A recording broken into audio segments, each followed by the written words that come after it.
Welcome to the Sports Trading Card Hall of Fame. Today I want to tell a story of what may be the most influential and theoretically most famous card that you've never heard of. And that's the 1992 Pacific Ben Coates rookie card. This is a card that is overlooked because, well, the card overall doesn't mean much in terms of our memory. But in terms of having an impact on the hobby, it didn't revolutionize the hobby. But it's not very often that you find an individual card that had an actual impact on the hobby. Not just an idea of a card, but one individual card that itself impacted the hobby. And there's a very short list that is included on that list, and Ben Coates is one of them. But we don't remember it because, look, he was a really good tight end. And if you're a New England Patriots fan, you definitely should know who he was. He's still one of the top tight ends in the history of the Patriots, and that's considering the really good run that Tom Brady got to enjoy on the team. But in terms of the entire league, he's just another one of those players that popped up for a while and then kind of disappeared. Goes in there with Christian Okoye and so many others. So what was significant about the card? Well, it's kind of a couple of things that all come together. And so I wanted to put together a whole understanding of the card here so that you really understand the nature of it. And it starts off with Ben Coates' career.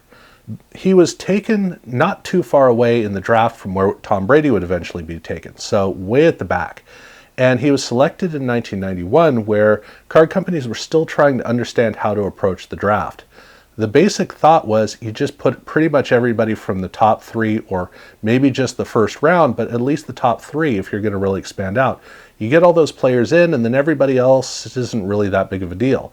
Maybe if somebody looks like they've fallen really far in the draft, you might throw them in, but for the most part, that just wasn't the thinking. So in 1991, when he came out, there was no reason for anybody to get all excited about him. And really, there was no reason to care at all, because if a player did emerge like an undrafted free agent or a Mr. Irrelevant, somebody who came out of the weeds, everybody would get together and make cards all at the same time. So there was no need to really go out and rewrite the book on how to make cards and how to plan out sets. So when he got drafted, nobody cared.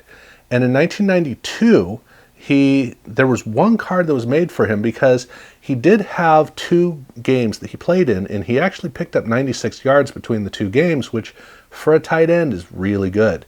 But not enough to really raise much interest. Enough for fans to kind of go, oh, hey, he might be something. So the fact that he ended up with a card in the Pacific set after a 2-game rookie season was kind of interesting. But Pacific, they had lots of room in their set. They didn't have a lot of star cards or star players in their set, so they had room for some extra players, and they just kind of threw them in there and then thought nothing of it. Because then in the 92 season, while that card set was out, he basically doubled his yardage. Again, nothing to write home about. That's the kind of thing where you go, oh, okay, he's probably a blocking tight end. Maybe throw him in for some red zone or something like that. Not that big of a deal. So in 1993, there was no reason for anybody to even think to make a card of him. But then in the 1993 season, he had not a monster season, but he had a very strong season. He got over 600 yards, which is the kind of thing that gets a fan to go, I think he's a starter.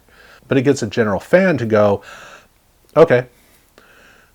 So in 1993, all of a sudden, the New England Patriots fan base started to get to know this player and looking for his rookie card, and the only rookie card that existed, nobody else cared about, and it was in this sleepy set off on the side, no one cared, so they were able to pick the card up for dirt cheap, which is very good for them. But then in 1994, when he was now proven to be a starting player, he had a true monster drop your jaw season where he picked up over 1,000 yards as a tight end. Now, as tight ends go, not a lot of tight ends had been able to even consider this type of a result.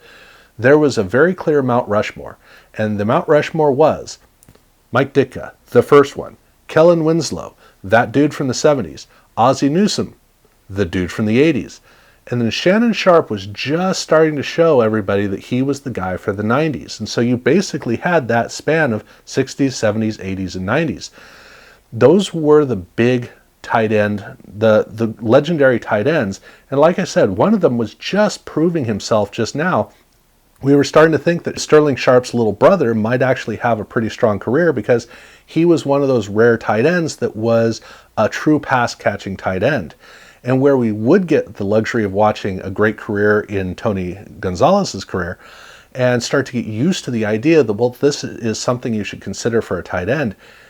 In the mid-90s, it was still a very unusual idea, and that's why Shannon Sharpe was turning so many heads, because everyone's going, whoa, whoa, okay, he's like those couple of players before.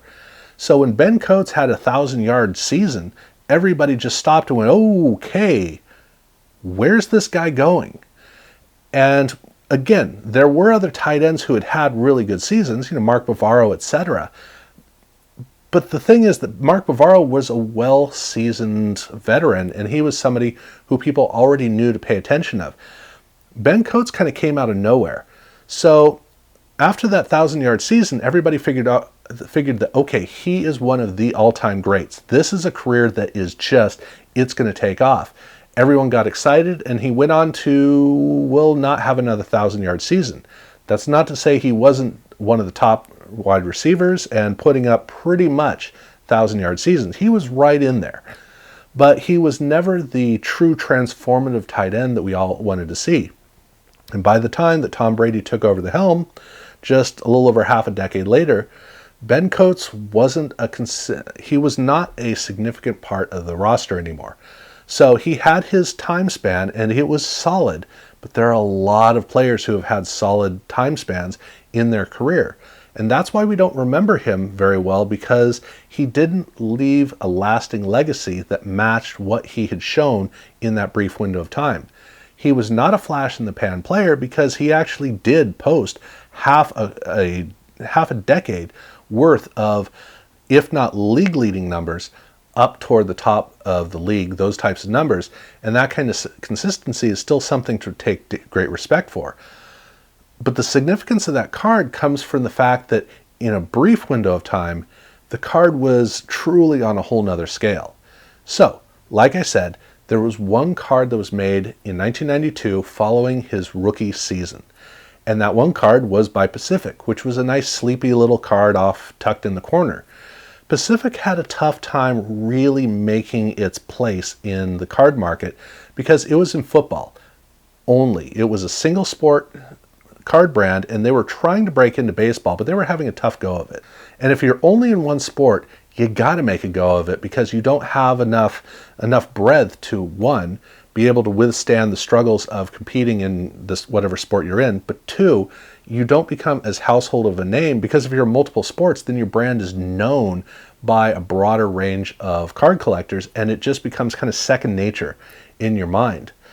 So by 1994, as Ben Coates' career was finally starting to take off and people were beginning to know who he was, Pacific was still just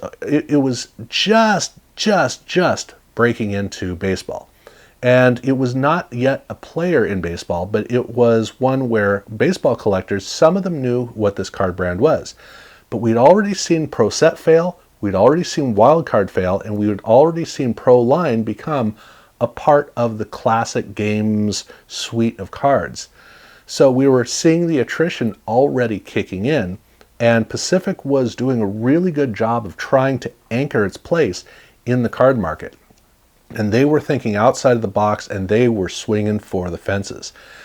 They had started in 1991, and by 1992, they already made a card set called Triple Folders, which was one card and an insert per pack, which meant that because it had an insert in it, and Pacific was pretty limited in how many inserts they made available, because there was an insert in it, that meant that the card was already, or that pack was already kind of expensive, but it was also only one significant card in the pack. So that meant you had to buy a lot of packs to complete the set because every pack you get is a swing or a miss of a star. So it was a really ambitious card set. And there had been other cases where we'd seen one card per pack type of efforts, but that's the kind of thing you put next to the gum for kids to just kind of toss a few cents out. Triple Play was intended to be a higher end sought after card, a really kind of elite card. Quite adventurous. And then the next year, in 1993, Pacific had created Prism, which was also one card per pack. And this was a much, much, much bigger set because you could buy a complete box of unopened packs of triple folders and probably get a complete set. But with Pacific's Prism, you'd have to get 3 or 4 boxes to get a complete set. So Pacific was already pushing the envelope at the high end, but it still hadn't quite earned its place in the hobby. And so in 1994, when all of a sudden people started to really notice this one card of Ben Coates and seek it out, they were learning about Pacific, and Pacific was suddenly becoming a household name. And to give you an idea of how much that card exploded in value in just 1994, when we went from he'd had one really solid season as a starter with the Patriots to having a 1,000-yard year, and everybody's starting to look at him as the next great player. In that one time span, in the 1994 spring training July Beckett issue, his card value was at 15 cents. Within 1 year, in 1995, the July issue, his card was at $4. Twice as much as Emmitt Smith, but more significantly, he was drafted in 1991 with Brett Favre. With Brett Favre in his 1991 Pacific rookie card, in 1995, the value of the Brett Favre rookie card of Pacific was $1.75, and Ben Coates was $4, over twice as valuable as the Brett Favre card.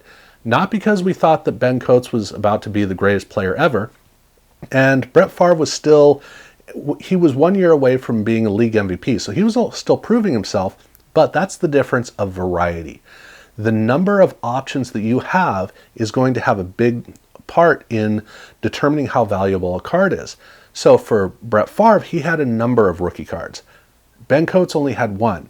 So that one Ben Coates rookie card was worth more than most of the Brett Favre rookie cards, which were just from a year before, because there were more options.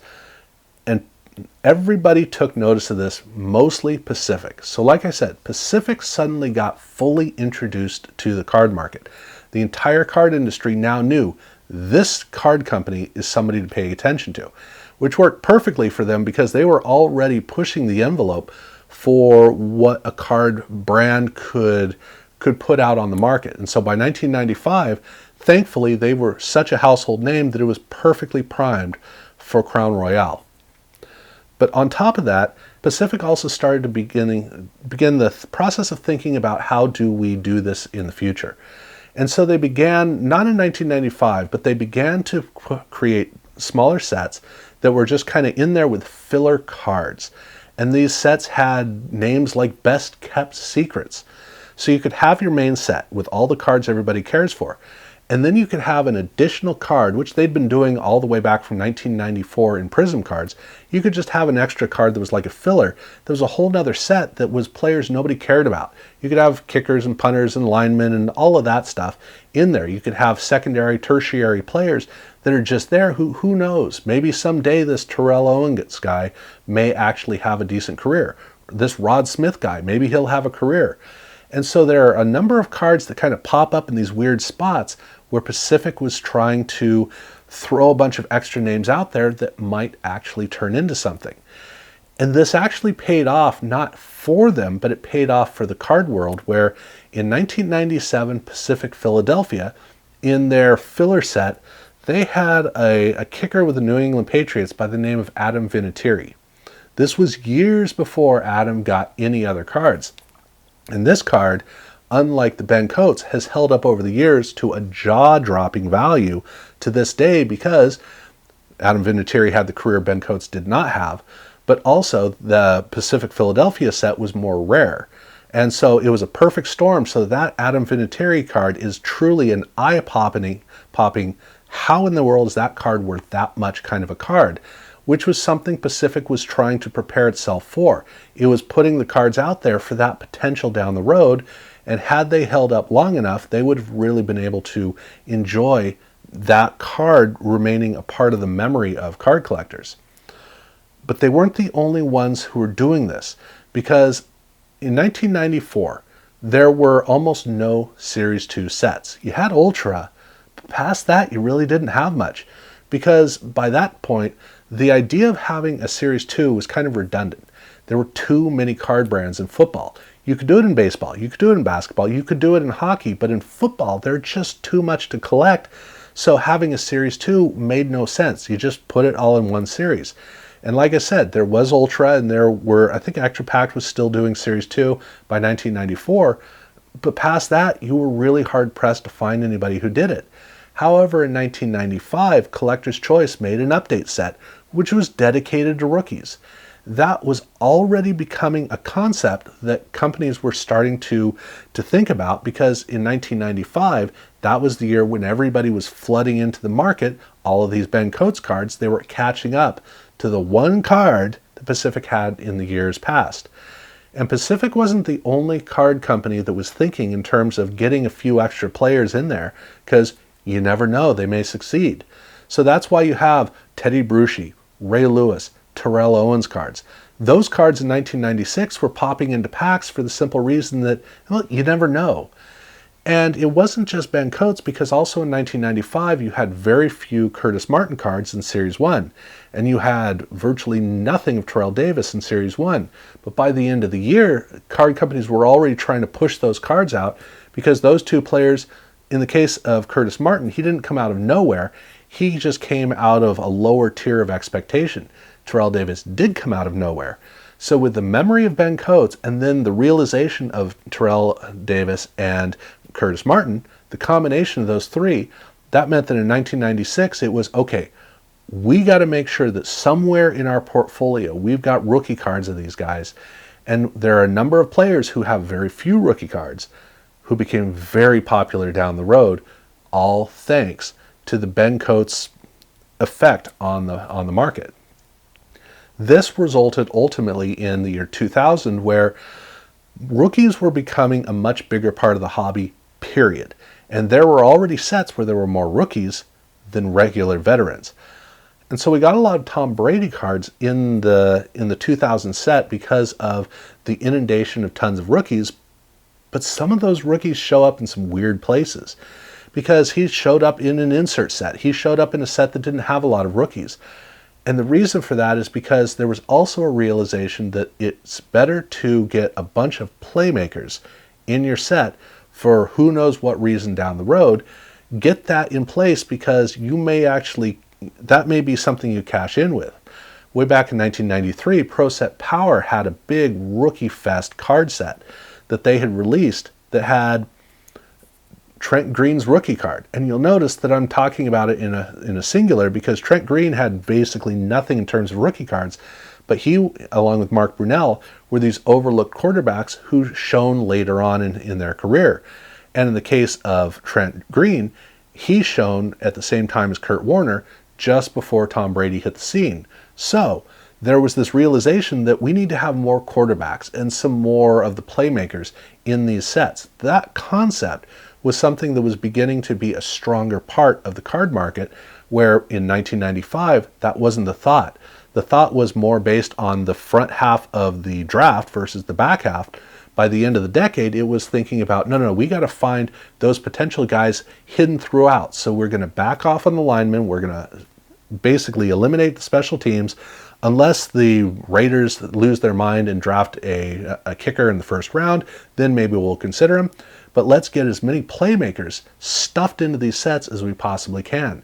This was all a part of the process of the entire card market's eyes popping open in 1994 at the realization that somehow, even with all of these card companies making tons of rookies, there could still be one rookie card. And it's a singular rookie card because everybody missed him. The reality is, no, nobody missed him. Pacific just got stinking lucky. But the thing is, you can't say that to your boss. You can't say, well, they got lucky. I could never have done that, because your boss is going to say, it's your job to figure that out. And the whole industry reacted to that, and it was a big part of what helped evolve the entire card industry for rookie cards. And it's mainly a football phenomenon. That's the main place where you see the effects of the Ben Coates rookie card. But the card has gone back down in value to where it's hardly noticeable in the 1992 Pacific set.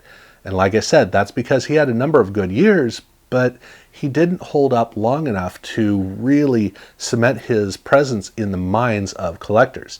And that's too bad, but that's just the nature of how it works. So we tend to forget about it, but it's an important story because for a couple of years, the entire industry, at least on the football side, but even beyond the football side, the entire industry was paying attention to one card, and the entire industry was trying to solve the riddle of what happened with that one card. Something happened. We need to make sure that we are the ones who make the right mistake, not the wrong one.